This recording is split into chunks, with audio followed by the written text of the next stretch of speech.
ಬೆಟ್ಟದ ಮೇಲಿಂದ ಉರುಳಿದ ಬಂಡೆಯೊಂದು ಸರಿಯಾಗಿ ಬೈಕ್ಗೆ ಡಿಕ್ಕಿ ಹೊಡೆದ ಪರಿಣಾಮ ಸವಾರನೊಬ್ಬ ದಾರುಣವಾಗಿ ಮೃತಪಟ್ಟಿರುವ ಘಟನೆ ಕೇರಳದಲ್ಲಿ ನಡೆದಿದೆ. ಈ ದುರಾದೃಷ್ಟಕರ ಘಟನೆ ಏಪ್ರಿಲ್ 16ರಂದು ತಾಮರಸ್ತೇರಿಯಲ್ಲಿ ನಡೆದಿದೆ. ಅಭಿನವ್ ಮತ್ತು ಅನೀಶ್ ಎಂಬುವರು ತಾಮರಸ್ತೇರಿ ಘಾಟ್ ರಸ್ತೆಯಲ್ಲಿ ಬೈಕ್ನಲ್ಲಿ ಪ್ರವಾಸ ಮಾಡುತ್ತಿದ್ದರು.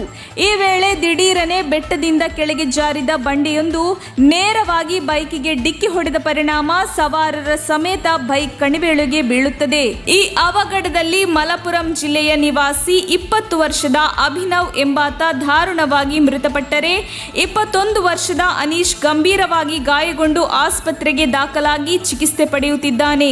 ಈ ಘಟನೆಗೆ ಸಂಬಂಧಿಸಿದ ವಿಡಿಯೋವನ್ನು ಅಭಿನವ್ ಮತ್ತು ಅನೀಶ್ ಬೈಕ್ ಹಿಂಬದಿಯಲ್ಲಿ ಬರುತ್ತಿದ್ದ ಬೈಕ್ ಸವಾರ ರೆಕಾರ್ಡ್ ಮಾಡಿದ್ದಾರೆ. ವರದಿಗಳ ಪ್ರಕಾರ ಅಭಿನವ್ ಮತ್ತು ಅನೀಶ್ ಅವರನ್ನು ಒಳಗೊಂಡ 6 ಜನರ ಗುಂಪು ವಯನಾಡಿಗೆ ಪ್ರವಾಸಕ್ಕೆ ತೆರಳುತ್ತಿದ್ದರು ಎಂದು ತಿಳಿದು ಬಂದಿದೆ.